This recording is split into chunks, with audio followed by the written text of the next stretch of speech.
Navajo Talker by Joseph Bruchac. Chapter 2, Boarding School. The boarding school was more than 100 miles from my home, so our journey took us several days. We slept out under the silver moon and the bright stars. Each morning, my uncle cooked food for us over the fire, usually mutton and beans. Those meals were so good, and the time I spent with him was precious to me. I knew I was soon going to be away from all of my family. I shall never forget that journey. However, what I remember most is the morning of my arrival at Rehoboth Mission. It did not begin well for me. As soon as my uncle reached the gate of the school, like all the other parents and relatives who had traveled far to bring their children there, he was told that he had to go.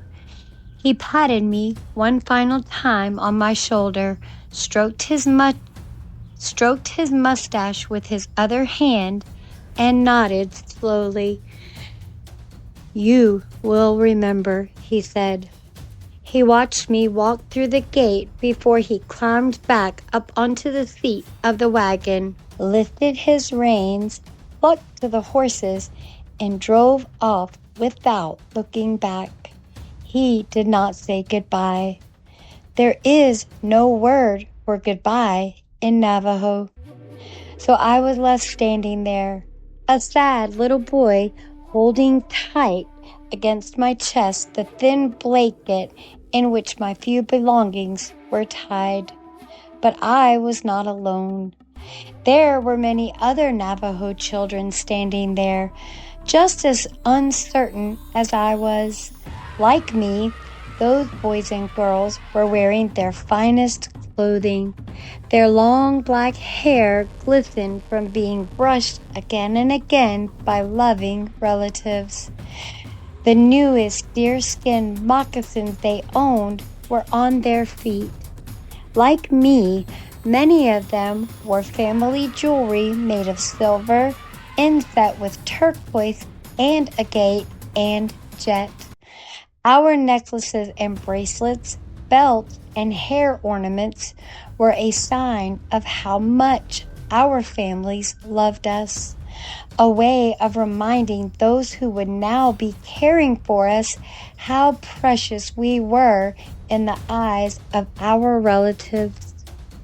Suddenly, as if everyone had remembered their manners all at once, we began to introduce ourselves to each other as Navajos are always supposed to do. We said hello, spoke our names, told each other our clans and where we were from. As you know, our clan system teaches us how we were born and shows us how to grow. By knowing each other's clan, the clan of the mother that we were born to, the clan of the father that we were born for, we can recognize our relatives. Ya'i!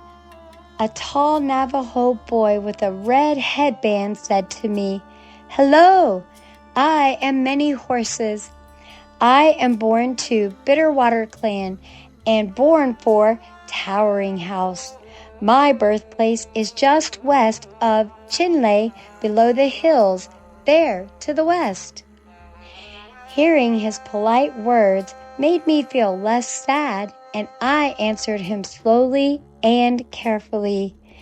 "Ya'i, I am Yazi. I was born for Mud Clan and born to Towering House. My birthplace is over near Grants. I am the son of Gray Mustache." A round-faced girl wearing a silky shawl stepped closer to me and bowed her head. "Hello, my relative," she said. "I am Dawn Girl. I, too, was born to Mud Clan. I am born for Longhorn Clan. It was not always easy for me to understand what those other boys and girls were saying. Even though we all spoke in Navajo, we had come from many distant parts of the Neta. In those days, our language was not spoken the same everywhere by every group of Navajos. But despite the fact that some of those other children spoke our sacred language differently, what we were doing made me feel happier and more peaceful. We were doing things as our elders had taught us. We were putting ourselves in balance. Suddenly, a huge white man with a red face appeared on the porch above us. "Be quiet!" he roared at us in English. Even though most of us could not understand the words he shouted, we all stopped talking. For a moment, before we remembered it is impolite to stare, we all looked up at him. Many of us had seen white people before when we went to the trading posts with our elders. Almost every trading post was run by white men. Most of them also had their wives and families with them. Because there were no other kids around, those Bila'ana boys and girls often played with the Navajo children. Some of those white traders' children even learned to speak Navajo pretty well, at least much better than their parents. It is not easy for other people, even other Indians, to learn to speak Navajo. Boarding School, Chapter 2. It is not easy for other people, even other Indians, to learn to speak Navajo properly. The traders always tried to use a little Navajo, but they knew very few words. Sometimes they thought they were saying one thing when they were saying something quite different. I like to hear the funny way the trader at our post tried to talk Navajo. But I kept a straight face because it would have been rude to laugh at a grown-up, even a grown-up Bila'ana who had just said that all sheep above the age of 6 should be in school. However, even though most of us had seen white men before, none of us had ever seen one like that red-faced white man who yelled at us on my first day at the boarding school. His skin was so red that it seemed to be burning. His hair was also that same fiery color. Moreover, his hair was not just on top of his head, where thick hair is supposed to be. It was all over his face. Among Navajos, some men may allow a little hair to grow on their upper lip, just as my uncle and father did. But this red man had as much hair on his face as an animal. It was on his cheeks, his chin, his neck. Thick red hair even grew out of his ears. He pointed his finger and yelped more words that none of us understood. "Is that a man speaking, or is it a dog?" one of the boys next to me whispered in Navajo. He wasn't joking. It was a serious question. The huge white man's angry shouts did sound like the barking of a dog. We all put our heads down as that red dog white man yelped and roared. Finally, he became silent. But he kept staring down at us, waiting for something. When none of us moved, but just stood there, politely looking down at the ground, he barked at us again, even louder. We did not realize that he was ordering us to lift up our faces. We could not understand that he was telling us we must look at him to pay attention.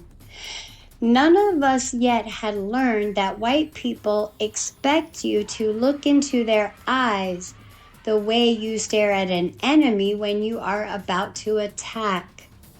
Among Bilagaanas, the only time children look down is when they are ashamed of something. What does he want? A girl whispered in a frightened voice. He seems angry enough to eat us. A dark-skinned man with a kind face walked up to stand beside the big red white man. The red white man growled something at him, and the dark-skinned man nodded. Then he turned to us.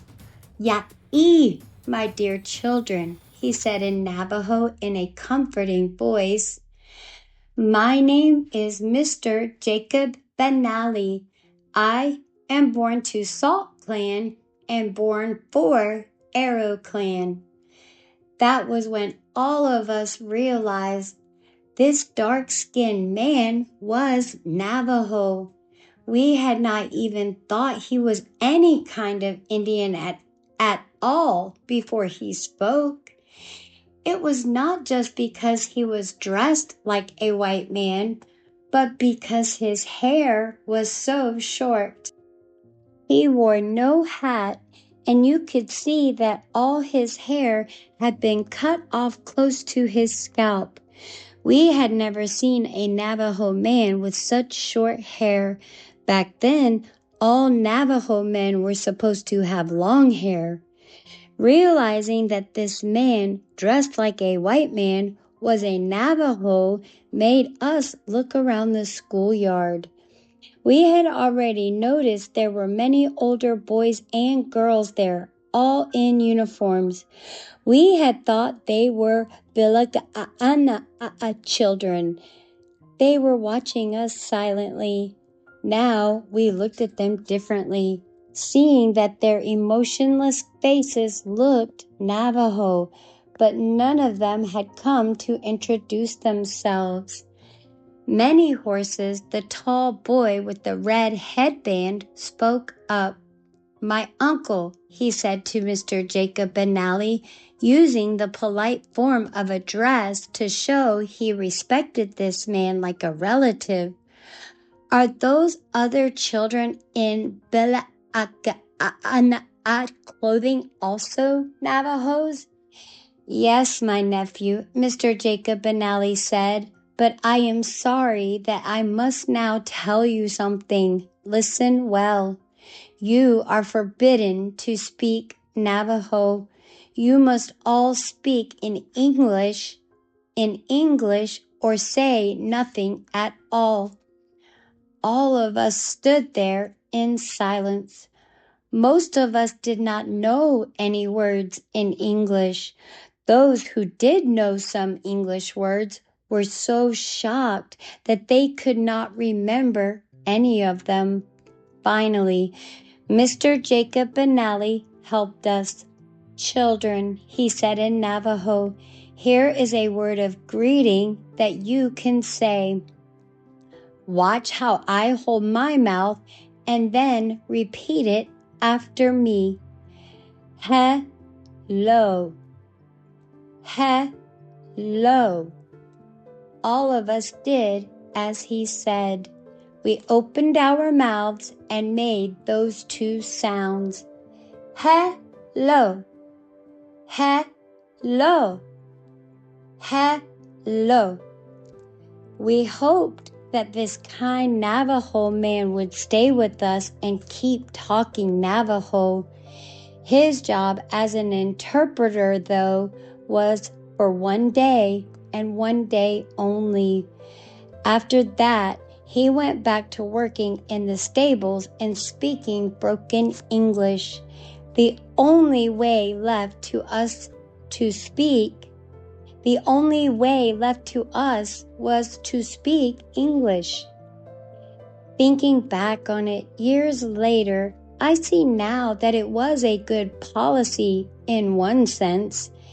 In the weeks that followed, we learned English much more quickly because we could not use our native tongue. But I can never forget how sad it made me feel when I learned enough English to understand what the angry red-white man, whose name was Principal O'Sullivan, had to say about our sacred language and our whole Navajo culture. Navajo is no good, of no use at all, Principal O'Sullivan shouted at us every day. Only English will help you get ahead in this world. Although the teachers at the school spoke in quieter tones than our principal, they all said the same. It was no good to speak Navajo or be Navajo. Everything about us that was Indian had to be forgotten.